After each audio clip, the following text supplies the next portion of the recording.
नमाज के लिए छोड़ के रखते थे कि फ़र्ज नमाज के बाद अल्लाह ताला से मांगेंगे।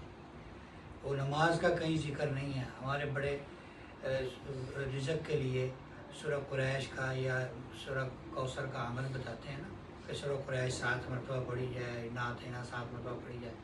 तो ये कहते हैं हर नमाज के बाद, कहते हैं नमाज के बाद बताओ ताकि ये नमाज पर आए।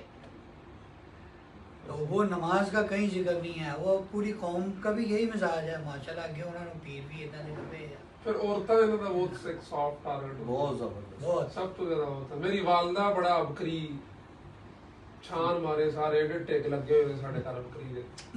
वालदा पढ़नी, वालदा ने पढ़े, फिर जो कटिंग की वजीफे कड्डे, ये हज वाला वजीफा है, ये उमरे वाला वजीफा है। बहुत पाकिस्तान च बहुत सॉफ्ट बिजनेस हो गया है, बहुत शानदार बिजनेस हो गया है। जिन्ना मर्जी पैसा है, कमाई चलो तो खाई चलो। वैसे भी कहते